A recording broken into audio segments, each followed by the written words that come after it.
நண்பர்களே, இங்கே அலை கடல் என மக்கள் வெள்ளம் திரண்டிருக்கிறது.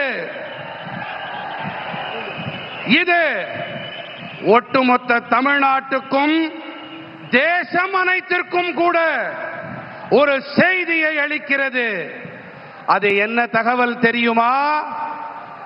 தமிழ்நாடு இப்போது மாற்றத்திற்கு தயாராகிவிட்டது. தமிழ்நாடு இப்போது திமுகவின் மோசமான ஆட்சியிலிருந்து விடுபட துடிக்கிறது.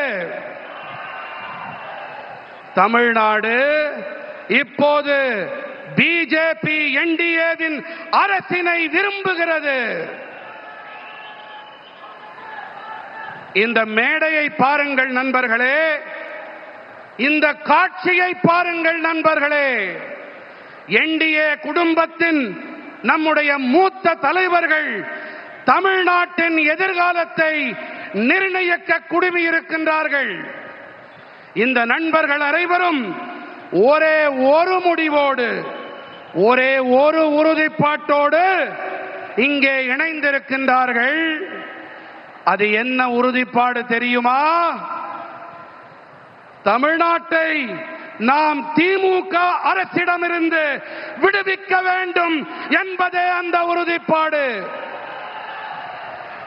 நாம் தமிழ்நாட்டினை வளர்ச்சியடைந்த பாதுகாப்பான ஊழலற்ற மாநிலமாக மாற்ற வேண்டும். இதை என்னால் தெளிவாக காண முடிகின்றது. திமுக அரசாங்கத்தின் முடிவுரைக்கான கவுண்ட் டவுன் தொடங்கிவிட்டது.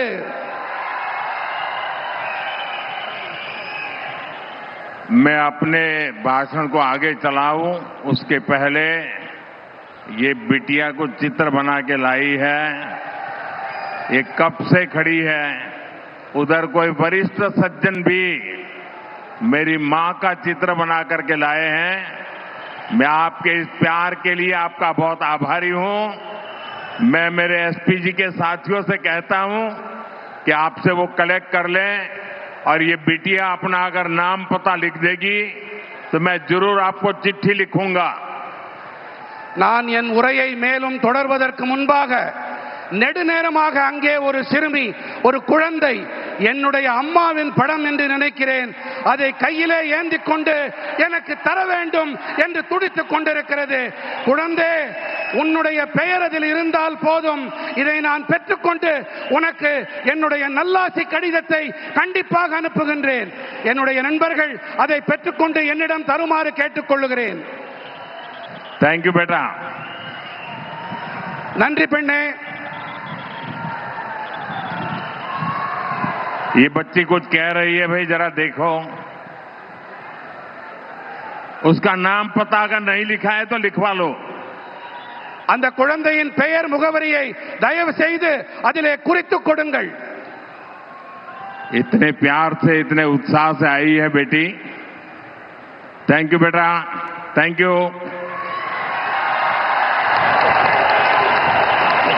फ्रेंड्स, आपने डीएमके को 2 बार क्लियर मैंडेट दिया, लेकिन इन्होंने तमिलनाडु की जनता का भरोसा तोड़ा।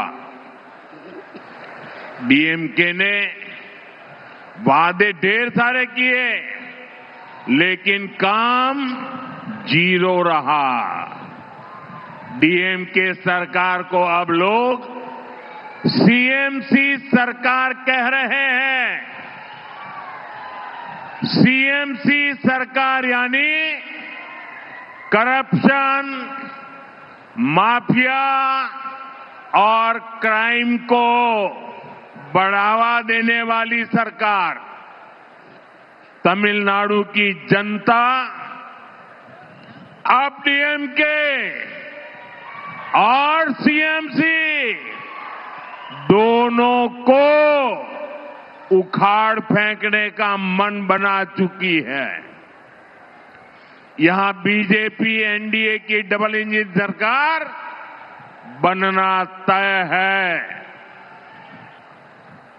நண்பர்களே, ஆட்சி செய்ய நீங்கள் திமுகவிற்கு 2 முறை வாய்ப்பளித்தீர்கள், தெளிவாக அதிகாரம் அளித்தீர்கள். ஆனால் அவர்கள் தமிழ்நாட்டு மக்களுக்கு நம்பிக்கை துரோகம் இழைத்து விட்டார்கள். வாக்குறுதிகளை அள்ளி தெளித்தது திமுக. ஆனால் ஆற்றிய பணிகள் என்னமோ பூஜ்யம்தான். திமுக அரசினை இப்போது மக்கள் சிஎம்சி அரசாங்கம் என்று அழைக்கின்றார்கள் தெரியுமா? சிஎம்சி அரசாங்கம் என்றால் கரப்ஷன், மாஃபியா மற்றும் கிரைம், அதாவது ஊழல், குற்றவாளி குழுக்கள், குற்றங்கள் ஆகியவற்றை ஆதரிக்கும் அரசாங்கம். தமிழ்நாட்டின் மக்கள் இப்போது திமுக மற்றும் சிஎம்சி இந்த இரண்டையுமே வேரடி மண்ணோடு கிள்ளி எறிய வேண்டும் என்று தீர்மானம் செய்து விட்டார்கள். இங்கே தமிழ்நாட்டிலே பிஜேபி என்டிஏவின் இரட்டை என்ஜின் அரசாங்கம் அமைவது உறுதியாகிவிட்டது. फ्रेंड्स, आज तमिलनाडु में एक ऐसी सरकार है जिसे डेमोक्रेसी या अकाउंटेबिलिटी से कोई लेना देना ही नहीं है. डीएमके सरकार सिर्फ एक परिवार की जी हजूरी में ही लगी हुई है.